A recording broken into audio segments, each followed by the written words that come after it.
Hello everyone, welcome to baby Viraj channel. आज आपण बनवणार आहोत लग्नामध्ये भेटतो तसा मसाले भात। त्यासाठी मी इथे 2 चमचे तेल, जिरं, मोहरी, लसूण आणि भरपूर असा लसूण टाकलेला आहे। लसूण चांगला ब्राऊन होऊ द्यायचा, काळा नाही करायचा। कढीपत्ता पण भरपूर टाकायचा आहे, तसा बाहेर पाऊस येतोय ना, तर ह्या सगळ्या गोष्टी खायलाच पाहिजे आणि लग्नांमध्ये सुद्धा टाकले जातात। उभा चिरलेला एक कांदा घेतला आहे, टोमॅटो घेतलेत आणि तुम्हाला भाजी ज्या पद्धतीने हवं असेल त्या भाजी तुम्ही ॲड करू शकता। वटाणे ॲड करू शकता, गाजर ॲड करू शकता। इथे मी बटाटे, टमाटे, कांदा हे सगळ्या गोष्टी मी ॲड केलेल्या आहेत, जे मला अवेलेबल आहे आणि आवडतात त्या।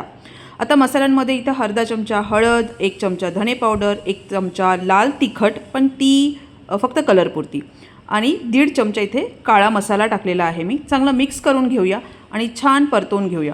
आता याच्यामध्ये आपल्याला टाकायचं आहे पाणी। पाणी गरम नाही केलं तरी चालेल। इथे साधारण मी 2 मोठे ग्लास पाणी टाकलेलं आहे, 1 तांब्या म्हणाल तरी चालेल आणि थोडीशी कन्सिस्टन्सी नंतरही बघू, कमी जास्त पाहिजे तसं करू शकतो। शेंगदाणे टाकलेले आहेत आणि इथे चवीपुरतं मीठ। हे बघा, छान आता पाण्याला उकळी आली पाहिजे तोपर्यंत आपण तांदूळ धुवून घेऊया आणि तांदूळ धुवून झालेत की त्याच्यानंतर पाणी उकळलेलं आहे मस्तपैकी याच्यामध्ये टाकूया। पुन्हा एकदा आपण मिक्स करून घेऊ, म्हणजे काय की मीठ वगैरे सगळं चांगलं व्यवस्थित होईल। उकळी आलेली आहे, छान आपण कोथिंबीर टाकू आणि त्यानंतर थोडीशी उकळी आली की याला आपण झाकण ठेवूया। पाणी एकदा चेक करा, हवं असेल तर थोडं ॲड करू शकता आणि त्यानंतर 10-15 मिनिटांनी फक्त बघायचं आहे। मस्त आपला भात रेडी झालेला आहे आणि कुठल्याही सलाडबरोबर तुम्ही हे सर्व करू शकता। इथे मी कैरी आणि काकडी दोन्ही घेतल्या आहेत।